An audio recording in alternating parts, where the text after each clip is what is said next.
జిల్లా వాజేడు మండలం చింతూరు గ్రామంలో ఎంపీ పోరిక బలరాం నాయక్ నిధుల నుంచి సీసీ రోడ్డు నిర్మాణ పనులకు శంకుస్థాపన చేసిన Telangana Pradesh Congress party SC cell convener L Venkata నరసయ్యకు కృతజ్ఞతలు తెలిపారు.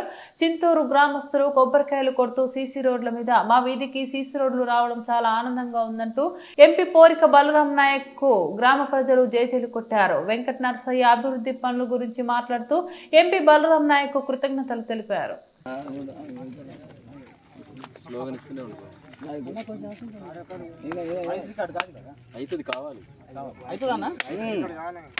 ఎంపీ బలరాం నాయక్ గారి నాయకత్వం, బలరాం గారి నాయకత్వం, బలరాం గారి నాయకత్వం, బలరాం గారి నాయకత్వం.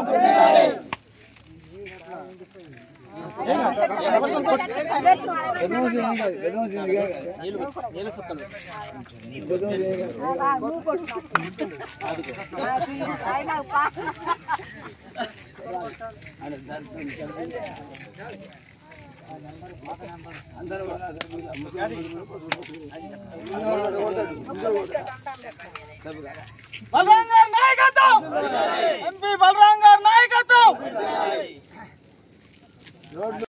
20 సంవత్సరాల కాడికి వెళ్ళి ఇలాంటి మా కాలనీలో జరగలేదు.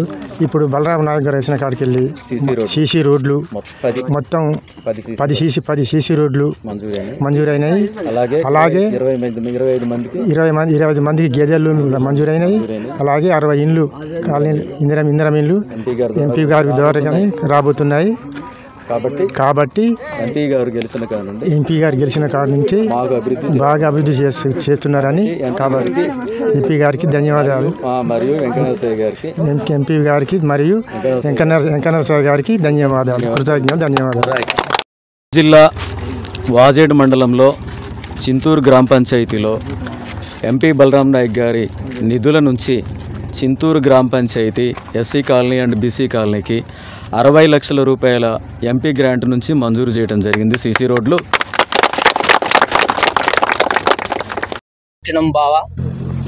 మరి ఇందిరమ్మ ఇండ్లు కూడా ఒక 60 ఇండ్లు మరి ఆజోడు మండలానికి ఇస్తున్నారని చెప్తే మేము ఒక 20 మంది హైదరాబాద్ వెళ్ళినాం.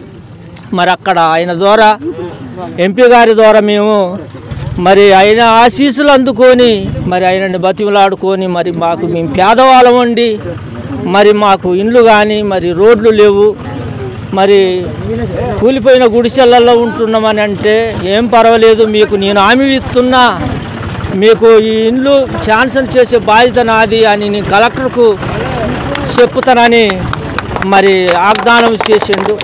మరి ఆయన తరపున అని చెప్పి వెంకన్నరసాయ మా బావగారు ఆయన ద్వారా మేము అక్కడికి వెళ్ళవలసింది మేము తెలుసుకున్నాం. ఇంతవరకు కానీ నాకు 57 సంవత్సరాలు వచ్చింది కానీ గ్రామ పంచాయతీ నుంచి నేను ఆర్డ్ నెంబర్గా చేసినా కానీ ఇట్లాంటిది తెలవకుండా గ్రామ పంచాయతీలు జరిగినాయి. కాకపోతే ఇప్పుడు మేము చిన్నగా తెలుసుకొని మా గ్రామ ప్రజలకు మేము సాయం చేసుకోవాలన్నట్టుగా ముందుకొచ్చి ఈ కాంగ్రెస్ ప్రభుత్వం మరి దీని గురించి మేము నడవాలని ఈ కాంగ్రెస్ ప్రభుత్వము మరి ముఖ్యమంత్రి గారికి కూడా ధన్యవాదాలు. మరి మా గ్రామానికి ఈ ఇచ్చే నిధులు మాకు సకాలంలో పంచాలి, మాకు సాయం చేయాలి. మరి ఇక్కడ మరి బంధము కృష్ణని మరి సర్పంచ్గా ఎన్నుకోబోతున్నాము. మరి ఆయన ఆశీస్సుల ద్వారా కూడా ప్రజలకు మరి న్యాయం జరగాలని కోరుతున్నాము.